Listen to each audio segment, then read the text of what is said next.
विधान परिषद निवडणुकीवरून कोकणात आता महायुतीमधला वाद वाढलाय। कोकणाच्या जागेवरून शिवसेना आणि राष्ट्रवादी यांच्यात जोरदार रस्सीखेच आहे। शिवसेना नेते भरत गोगावलेंचे पुत्र विकास गोगावले यांच्या पाठोपाठ आमदार महेंद्र दळवी यांच्या कन्या जुईली दळवी यांनी देखील निवडणुकीच्या मैदानात उतरायचं ठरवलंय। जुईली दळवींनी आपला उमेदवारी अर्ज दाखल केलाय। राष्ट्रवादीकडून सुनील तटकरेंचा मुलगा अनिकेत तटकरे यांचं नाव आघाडीवर आहे। त्या बदल्यात भरत गोगावलेंना पालकमंत्री पद मिळेल अशी ही चर्चा आहे। अशी सगळी स्थिती असताना रायगडमधील आमदार महेंद्र दळवी यांची कन्या जुईली दळवी यांनी आपला उमेदवारी अर्ज आज भरला। त्यामुळे राष्ट्रवादी विरुद्ध शिवसेना अशी लढत कोकणामध्ये होणार हे आता जवळपास निश्चित आहे।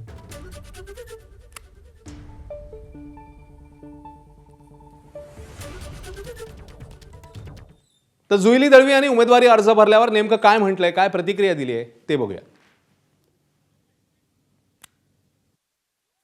महायुतीचा अजून तिढा सुटलेला नाही आहे, पण आमच्यावर जो अन्याय होतो वारंवार त्या अनुषंगाने आम्ही म्हणजे त्याला वाचा फोडण्यासाठी आम्ही हा फॉर्म भरलेला आहे।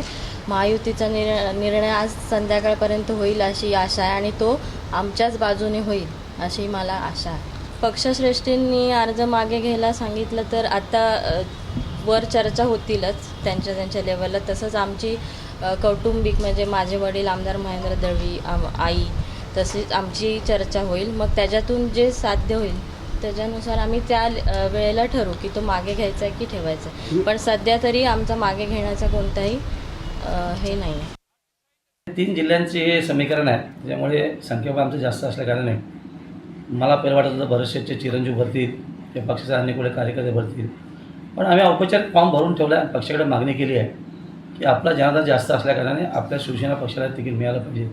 आशावादी आहे संध्याकाळपर्यंत या संदर्भात निर्णय नक्की होईल।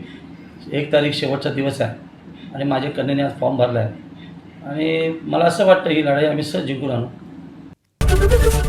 एबीपी माझा, उघडा डोळे बघा नीट।